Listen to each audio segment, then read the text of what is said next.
kombucha out of a soil-based organism because they taste like dirt. And then trying to ferment citrus fruits is also very difficult because they tend to get really funky. And I ended up making the best batch of kombucha I had ever made in my life. So we must just be really good at that with the Holy Family. I'm pretty good at readings. I learned a lot about astrology growing up, and birth charts and stuff like that.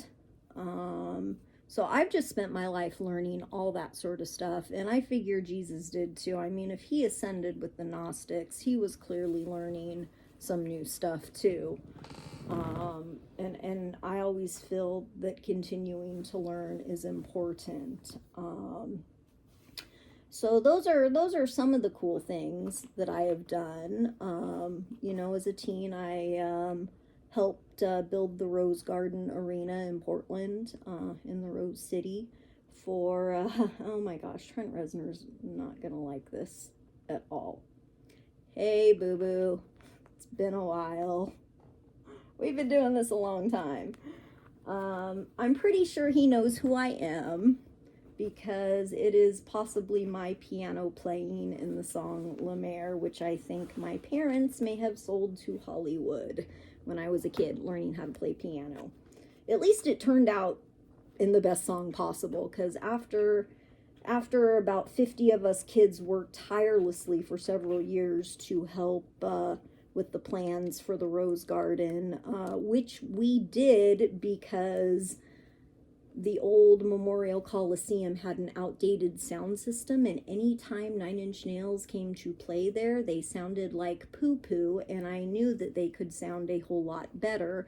And I could tell Trent was pretty frustrated too, because he always destroyed his gear.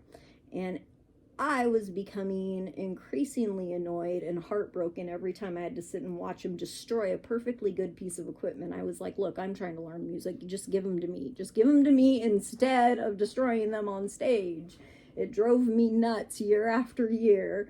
So me and some kids around Portland got together and said, hey, maybe if we get a big enough group of kids together and we go talk to the committee with the city that is planning this, maybe we can get a new place built with a better, more updated sound system that'll be better for live concerts.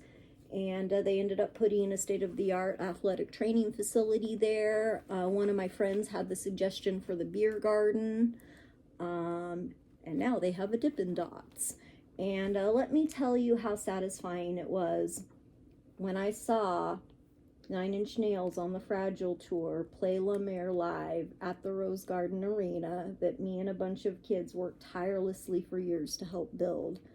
That was one of the most special moments of my life, and that's the only reason I'm mentioning this. I do not bear any ill will against Trent whatsoever. In fact, even if I don't always agree with everything that he believes or says, I think he's a brilliant artist, and I noticed that the very moment his first video came on MTV when I was just a little girl.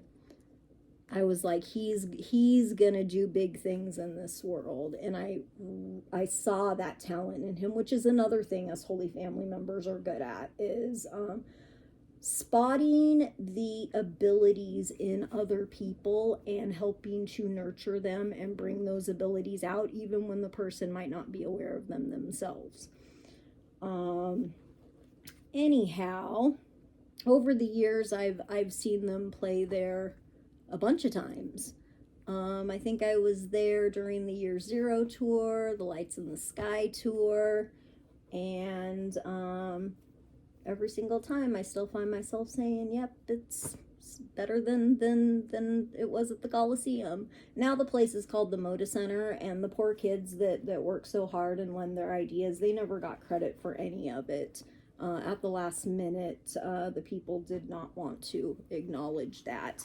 Also, the pointed roof of the Rose Garden was my idea because I wanted it to be pointing up towards the heavens. So that was my one little architectural input as a kid. I was a big fan of architecture, and my grandpa, not only was he the famous inventor of the canning machine that cans all your canned goods after the Great Depression, and the inventor of the conveyor belt, he was also a big fan of architecture too, and was a draftsman. And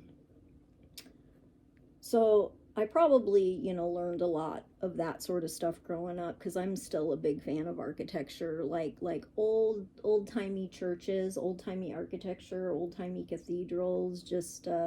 I just have my geek out moments on stuff like that, and fermenting probiotic strains that no one else will. I figure if my Holy Family abilities could be used for good like that. Although what would have been nice was to have been able to go out and have my own life, and do that stuff myself, and not basically feel like I was kept as a hostage of my parents my whole life, where I literally wasn't allowed to work. I never got to finish college, get married, have kids. My whole life has just been sitting here waiting to start my life, and now it might already be over. So I don't know how much longer I have. I figure I will share some of these stories while I am still able to. And I know that the idea of supernatural abilities is far-fetched, and I don't, I can't blame people who are skeptics. I would be too if I hadn't seen stuff for myself, and been able to do stuff for myself. Like I said, my first experience was when I was still in diapers, and another family member may have documented it. So it seems like I was the one in the family that got the majority of those abilities, and then it seemed like my parents may have wanted to hide me from the world and just be able to use me how they wanted, and that might not have always been for the best things. So now I'm trying to spend what's left of my time doing good things. So you're welcome, humanity, for those 5 Supreme Court justices.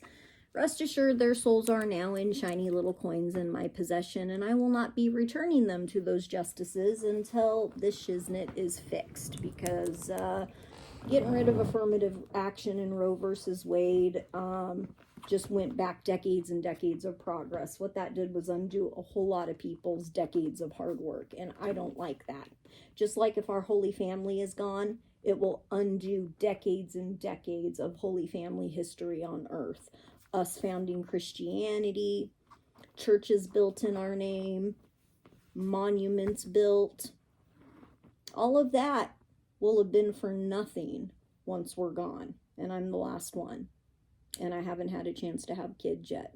So I want people to think real long and hard about that, and look at the world out there, look at the end timesy stuff going on out there with the war in Gaza, which is mentioned in Revelation, with the natural disasters going on out there, with the war in Ukraine. Everyone sees it out there. Everyone sees how end timesies it looks. And I can't help but think it's because our family's about to be gone. And my thinking here, my theory, I won't know till I get up to heaven and get a chance to ask, but my theory is that once humanity feels like it doesn't need the Holy Family anymore, and has left them there to die, then maybe God doesn't feel there needs to be a humanity anymore. Because ever since this stuff has started happening to me, I've been noticing that stuff going on out there, and I don't think it's going to stop. And it seems a very direct cause and effect, as in something bad happens to me here, something bad equally way worse happens out there. A new war gets started.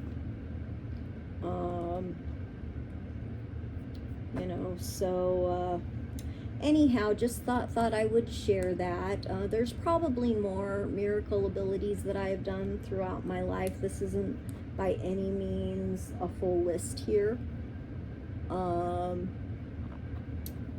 But yeah, anybody has any requests for any souls that have transgressed out there and done horrible, horrible shiznit, and you need that dealt with, I might only have a little time left with which to help people with that stuff. Now, if I had had my way, we would have started a family business, kind of like, you know, Sylvia Brown and the Hay House Gurus. We would have started it as a family brand, done books, lectures, tours, content, stuff like that. And maybe had we used the Holy Family for what it was meant to be used for, which was to help humanity, maybe we wouldn't be in this position today. But it seems like the adults at the time did not want to do that. You know, so to me it feels like our whole family got wasted for nothing. 2,000 years of Christian history will be down the tubes, and that's been the hardest part for me. That's what's been the saddest here, and the fact that it seemed like the majority of my family didn't value that anymore.